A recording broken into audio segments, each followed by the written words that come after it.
سلامونه او ستړي مشئ، وخت مو په خیر. نن پنجشنبه د روان مریض کال د وریا حمل 9 نیټه ده. تاسو د مشرانو جرګې له ټلویزیون څخه د دې مهال خبري ټولګه ګورئ. ټولګه د مهمو خبرونو په سرټکو پیلوو.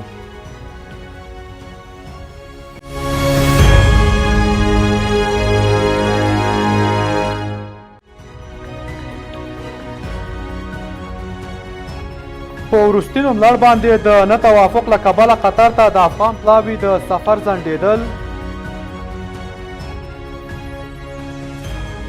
د 36 سلنه افغان کډوالو د ناروغیو په اړه اندېښنې.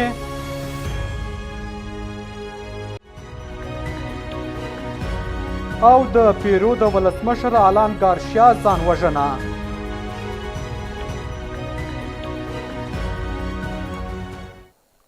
اوس هم پوره خبرونه. زه میرویس سلام زوی یم. قطر ته د افغان پلاوي د تګ د ځنډېدو لامل د یو شمېر رسنیو د راپورونو په حواله دا دی چې طالبان او قطر هیواد د هغه نوملړ په اړوند چې افغان حکومت چمتو کړی ملاحظات لري او په یاد نوملړ کې ځینې بدلونونه راوستي دي. د راپورونو پر بنسټ افغان حکومت، طالبان او قطر هیواد په وروستي اعلان شوي نوملړ توافق نه لري چې له همدې امله قطر ته د دغه پلاوي سفر هم ځنډېدلی دی. په پام کې وه چې نن پنجشنبه له کابله د قطر دوحې کنفرانس کې د ګډون په موخه 250 کسیز پلاوی سفر وکړي. په ورته وخت کې د دغه پلاوي د سفر لپاره د کابل په هوایي ډګر کې یوه قطري الوتکه چمتو شوې ده. طالبانو هم قطر ته د افغان پلاوي سره د خبرو لپاره خپل پلاوي اعلان کړي دي. د افغان حکومت یو شمېر سرچینو منلي چې قطر ته د دوحې د کنفرانس لپاره له کابله د تلونکو ګډونوالو الوتنه د نامعلوم دلیل له کبله ځنډېدلې ده. په پام کې وه چې د پنجشنبې په ورځ له کابل څخه د قطر دوحې کنفرانس ته د 250 کسیز پلاوی سفر وکړي، خو دغه سفر وځنډېد. یو شمېر رسنیو ویلي چې په وروستي نوملړ باندې د افغان حکومت او طالبانو ترمنځ د نه توافق له کبله د یاد پلاوي سفر ځنډېدلی دی. خو له دې سره هممهاله طالبانو ویلي کنفرانس لا هم پر ځای دی او نه دی ځنډول شوی. د دې ناستې ځینو ګډونوالو ویلي چې تر دویم امر پورې د انتظار وکړي. وړاندې په قطر کې د طالبانو په ګډون د افغانانو ترمنځ د ګډ کنفرانس جوړونکي بنسټ مشر سلطان برکات په خپله ټویټر پاڼه لیکلي و چې د دوحې غونډې ګډونوال د ټولو افغانانو استازیتوب کوي او اصلي موخه دا ده چې د شخړې د حل لپاره سیاسي اجماع رامنځته شي.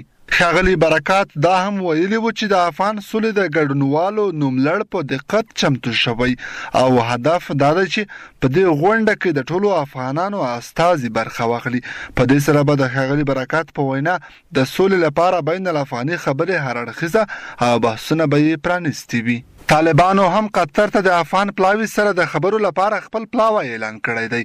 که څه هم رویټرز خبري اژانس د طالب ویاند له قبله ویلي و چې د طالب پلاوي په ترکیب کې به مېرمنې هم شاملې وي، چې وروسته طالبانو دا خبره رد کړه. د طالبانو په نوملړ کې هم د کومې مېرمنې نوم نه دی راغلی. د دې غونډې له یو شمېر ګډونوالو سره د تېرې چهارشنبې په ورځ په ولسمشرۍ ماڼۍ کې افغان ولسمشر محمد اشرف غني او نورو سیاسي مشرانو ولیدل. غونډې ته ښاغلي غني په خپله وینا کې وویل له کابله تلونکی پلاوی د قطر په غونډه کې د افغان دولت او ملت استازیتوب کوي. دا په داسې حال کې ده چې امریکایي چارواکو ویلي په قطر کې به له طالب استازو سره د شپږم پړاو خبرې د قطر له غونډې وروسته وشي. د ملګرو ملتونو بشري مرستو د همغږۍ اداره اوچا وایي چې 36 سلنه کډوال له بېلابېلو ناروغیو کړېږي. د ملګرو ملتونو بشري مرستو د همغږۍ اداره اوچا وایي چې په دغو ناروغانو کې ډیری هغه کسان شامل دي چې یا هم له نورو ولایتونو بې ځایه شوي او یا هم له بهرنیو هیوادونو خپل وطن ته ستانه شوي دي. بلخوا د افغانستان د عامې روغتیا وزارت وایي هڅه کوي چې د بېلابېلو پروګرامونو له لارې د ناروغیو په اړه د خلکو د خبرتیا کچه لوړه کړي. د ملګرو ملتونو بشري مرستو د همغږۍ اداره یا اوچا په خپل 3 میاشتني راپور کې ویلي چې 36 سلنه هیوادوال له بېلابېلو ناروغیو څخه سر ټکوي. په دغه راپور کې زیاته شوې ده چې افغانانو ته د روغتیايي خدماتونو د برابرولو په برخه کې د افغان حکومت د همکارو ادارو لخوا په تیر 2018 کال کې د غیر ساري ناروغیو د علاج لپاره د بې ځایه شویو او ستنو شویو افغانانو د اضطراري روغتیايي مرستو د برابرولو د پروګرام له لارې مرستې برابرې شوې دي. دا اداره وایي د غیر ساري ناروغیو د تشخیص، ارزونې او درملنې لپاره کارکوونکي هم روزل شوي دي. په دغه ناروغیو کې د وینې د فشار له عمله د مغز د سکتې، زړه، سرطان، شوګر، ګردې او نورې ناروغۍ شاملې دي. د افغانستان د عامې روغتیا وزارت وایي چې په دغه هیواد کې د نورو ناروغۍ ترڅنګ د شکر ناروغي مخ په زیاتېدو ده. د دغه وزارت چارواکي وایي هڅه کوي چې د بیلابیلو پروګرامونو له لارې د ناروغیو په اړه د خلکو د خبرتیا کچه لوړه کړي. په همدې موخه د ناروغیو د لیږد او وقایې په اړه د خلکو د پوهاوي د عامې روغتیا د وزارت په لومړیتوب کې ځای لري. د هیواد د 14% ناروغانو په منځ کې 13 هغه هیوادوال شامل دي چې یا هم له نورو ولایتونو بې ځایه شوي او یا هم له بهرنیو هیوادونو بیرته افغانستان ته راغلي دي. بلخوا د کډوالو بیرته راستنیدونکو چارو وزارت خبر ورکوي چې په تیرو 18 کلونو کې له بهرنیو هیوادونو په ځانګړي ډول له ایران او پاکستان څخه 9.5 میلیونه وګړي خپل وطن ته ستانه شوي دي. همداشان شاوخوا 2.5 میلیونه نور د ناامنۍ، جګړو او وچکالۍ له امله په دغه هیواد کې له خپلو مینو بې ځایه شوي دي. د کډوالو بیرته ستنیدونکو چارو وزارت وایي یوازې تیر 2018 میلادي کال کې له ایران او پاکستان څخه 800,000 افغانان خپل هیواد ته ستانه شوي دي.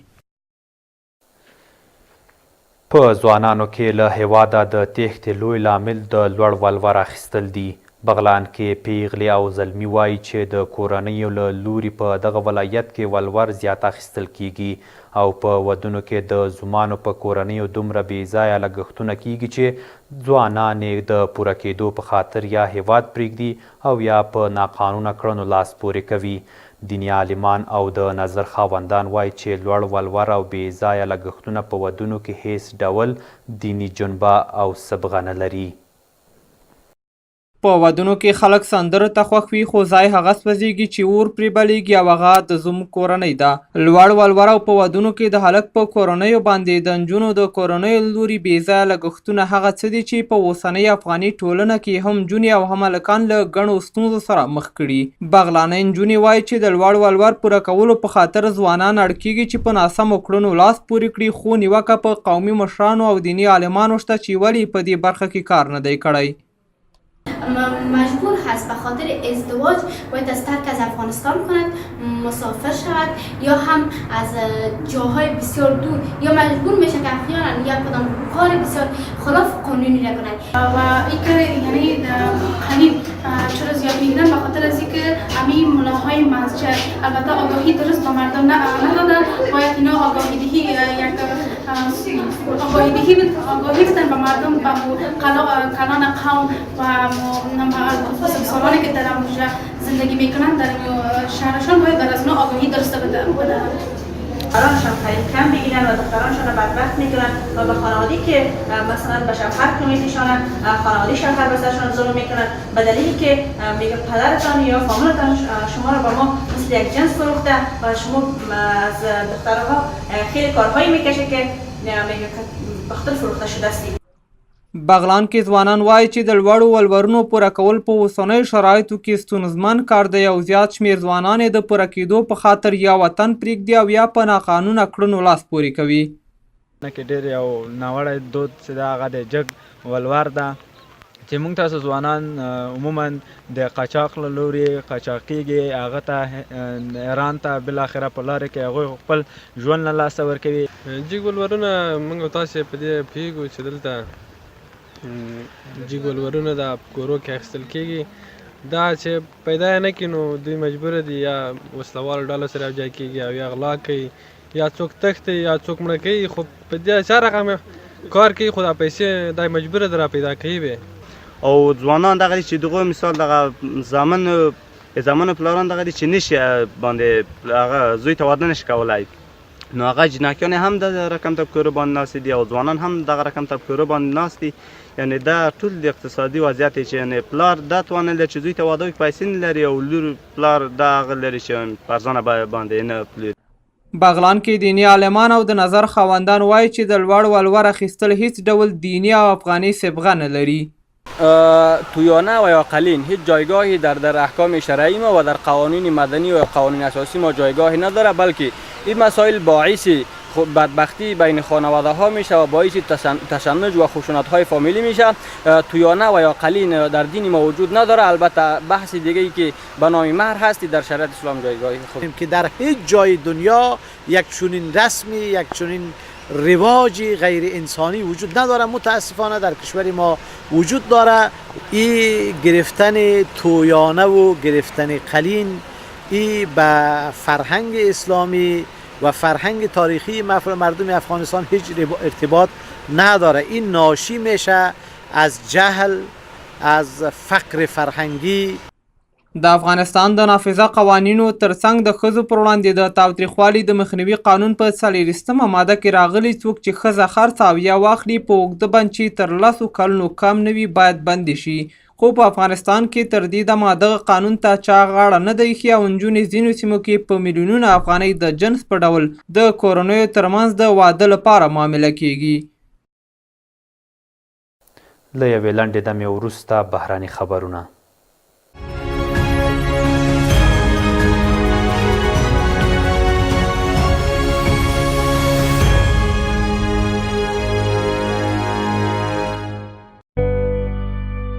عادي او ناپوه کسان د نورو په خبرو او فکر پسې ځي، خو هوښیار او د لوړ فکر خاوندان بیا په خپل وجدان او ضمیر پسې.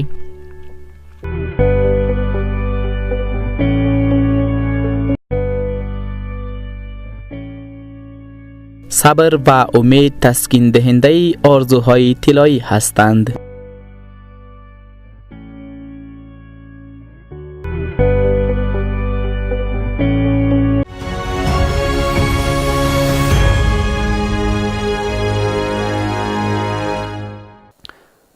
ښه راغلاست. دا هم بهرني خبرونه. د پیرو پخواني ولسمشر ځان وژنه کړې. پولیسو ویلي چې د پیرو پخواني ولسمشر په داسې وخت کې ځان وژلی چې پولیس د رشوتونو په تور د نیولو لپاره یې کور ته ورغلي دي. پخوانی ولسمشر لومړی ځل له 1958 نه تر 1990 پورې د پیرو ولسمشر او بیا دویم ځل له 2006 نه تر 2011 پورې د خپل هیواد ولسمشر پاتې شوی و. چارواکي وایي نوموړي له برازیلي شرکته د دویم ځل ولسمشرۍ پر مهال په پلازمینه کې د میټرو لاین رغونې پر مهال بډې اخیستي. د پیرو پخوانی ولسمشر آلین ګارشیا هغه مهال ځان وواژه چې پولیس یې د بډو رشوتونو په تور د نیولو لپاره کور ته ورغلل. ښاغلی ګارشیا پلازمینه لیما کې روغتون ته ولېږدول شو او له هغه وروسته اوسنی ولسمشر مارټین ویسکارا د نوموړي مړینه تایید کړه. د نوموړي د مړینې له اعلان وروسته د هغه پلویانو یوه ډله په روغتون کې یو ځای شول او پولیس یې روغتون ته د ننوتو مخه ونیوله. پر ښاغلي ګارشیا تور پورې شوی و چې د برازیل ودانیز چارو له شرکته یې رشوت اخیستی دی او نوموړي دغه تورونه ردول. د همدې تورونو پر بنسټ پولیس افسران د هغه نیولو لپاره استول شوي وو.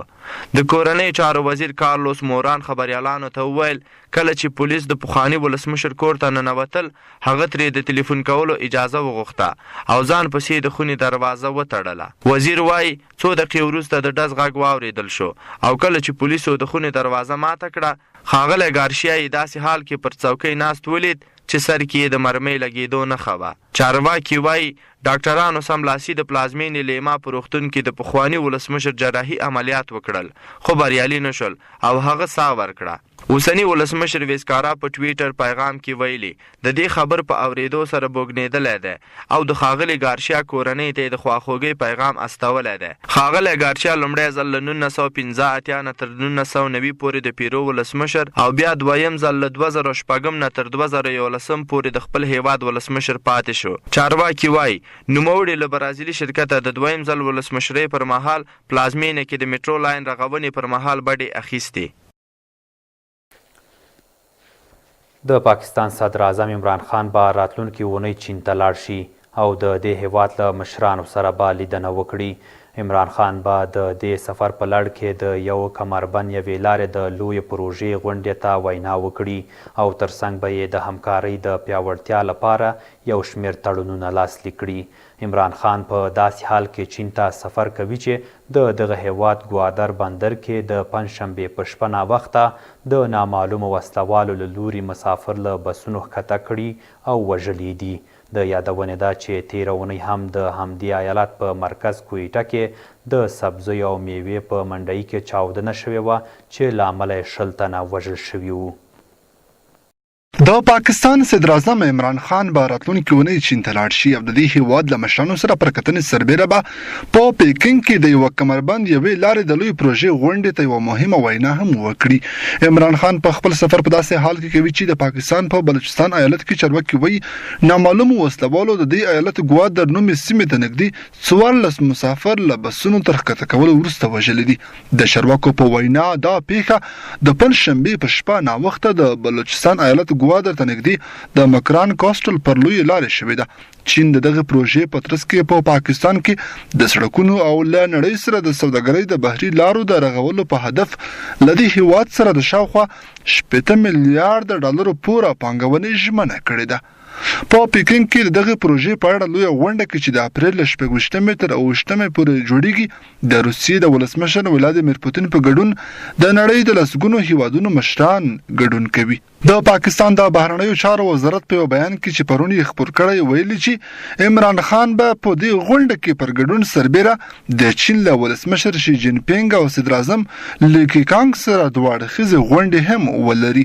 د بیان له مخې دواړه خواوې به د همکارۍ د پیاوړتیا لپاره یو شمېر تړونونه لاسلیک کړي او عمران خان به هم د سوداګرۍ د چارو له شمېر مشرانو سره وګوري.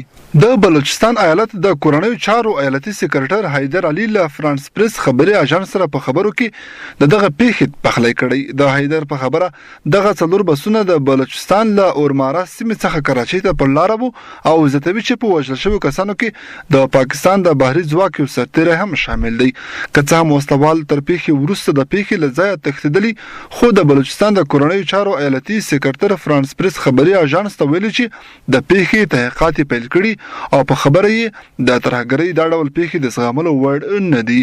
د بلوچستان چارواکو له تر دې دمه د نورو وژل شویو کسانو هویت نه دی په ډاګه کړی او نه یې هم د دغه وژنې د انګیزې په اړه څه ویلي دي.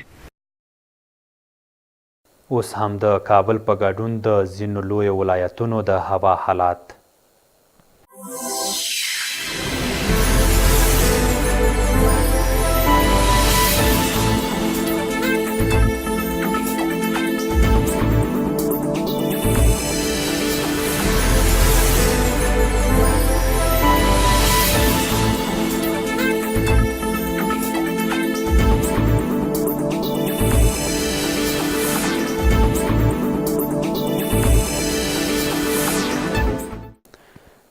او دا هم د کابل په بازارونو کې د بهرنیو اسعارو پر وړاندې د افغانیو پیربیې.